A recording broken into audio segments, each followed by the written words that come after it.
नमस्कार दर्शक बंधु आउ एक नुआ बिजनेस आइडिया रे आपण मानक समस्त को स्वागत। एही बिजनेस टी संपूर्ण भिन्न बिजनेस।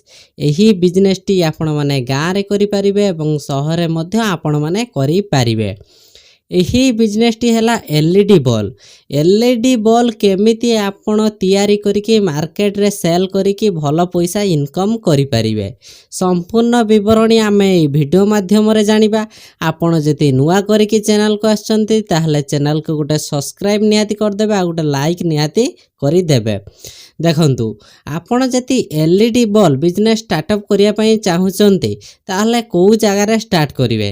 देखंतु एथि पई आपण को एलईडी बल्ब इलेक्ट्रिक शॉप को टार्गेट करिया पई पड़िबो एवं जो ग्रोसरी दुकान माध्यम रे भी एलईडी बल्ब रखुचंती तांको मध्य आपण मानको टार्गेट करिया पई पड़िबो।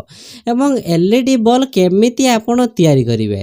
देखंतु प्रथमे तो एलईडी बल्ब केमिति तैयारी करिवे संपूर्ण विवरणी ए वीडियो जो स्क्रीन ले चलची से स्क्रीन ले आपण माने देखि परिबे को टाइप एलईडी बल्ब तैयारी होउची एवं को टाइप रो आपण माने एलईडी बल्ब तैयारी करिके भल पैसा इनकम करि पारिबे। देखंतु एलईडी बल्ब खर्च जाय कि आपण को 40 टंका भितरे हेई जिवो। आपण प्रति एलईडी बल्ब ले 20 रु 25 टंका आराम से पाइबे एवं 20 टंका जति प्रति एलईडी बल्ब आपण माने पाउचंती। आपण जति एटी 100 पीस बिकि दउचंती किबा 50 पीस बिकि दउचंती केते बेनिफिट हबो आपण माने बुझी पारुथिबे। तो एलईडी बल्ब बागिया पई आपण को दुईटी मेसिन आवश्यकता। गोटे हला टिकी फिटिंग मेसिन आ गोटे हला पंचिंग मेसिन एवं सोल्डिंग आयरन एवं प्लास एवं एनीथिंग तांकर जो 7000 माने 7000 टंका रे अवेलेबल अछि। आपण जति परचेज करिया पई चाहुचंती ताले डिस्प्ले ऊपर जो नंबर अछि से नंबर रे कॉल करके मध्य आपण संपूर्ण डिटेल्स जानि परिबे एवं केमिति आपण कोठु आनी कि सेल करिवे संपूर्ण विवरणी से माने आपण को कहि देबे। तो आपण माने जते एलईडी बल्ब बिजनेस करिया पई चाहुचंती ताले आज ही एलईडी बल्ब बिजनेस आपण स्टार्टअप करि परिबे। देखंतु प्रथमे तो आपण जति शहर रे एई बिजनेस टी स्टार्टअप करूचंती प्रथमे आपण को गोटे दिनसा देखिया पई हबा आगुरु जो माने रिटेलर किबा होलसेलर जो माने बिकुचंती एलईडी बल्ब माने मार्केट रे इलेक्ट्रिक शॉप पई जो माने नै कि प्रोडक्शन दउचंती तांको से माने केते टंका रे दउचंती आपण प्रथमे इंक्वायरी करिया पई पड़िबो से माने केते टंका रे दउचंती। आपण सबले चेष्टा करिवे तांकोठो टिके कम पैसा रे दबा पाई काहे ना आपण प्रथमे बिजनेस स्टार्टअप करचंती आपण जेते कम पैसा रे प्रथमे देबे आपण मन पई सेते बेनिफिट एवं आपण को बिजनेस तेतले धीरे धीरे डेवलप हे चलिबो।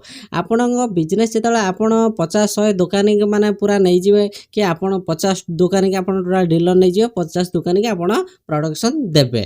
ठीक अछि तापरे आपण से 50 दुकानी पाई 50 दुकानी पे आपण 10टा पिला मध्य रखि परिबे। आपण तो एकला एते प्रोडक्ट माने प्रोडक्शन देई परिबेनी आपण 5-7टा पिला किबा 10टा पिला रखि कि मध्य आपण गोटे छोटो कंपनी आकार करी आपण ए बिजनेस टी स्टार्टअप करि परिबे एवं मासो को 50 रु 60,000 टंका मध्य इनकम करि परिबे।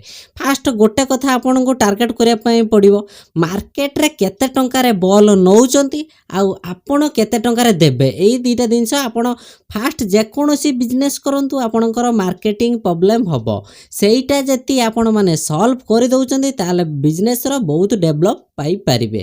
एई थिला आजिरो बिजनेस प्लान। आपण जति एही परी बिजनेस टी के आगु देखिया पई चाहुचंती ताहले चैनल को गोटे सब्सक्राइब गोटे लाइक एवं गोटे कमेंट निहाती करि देबे। धन्यवाद।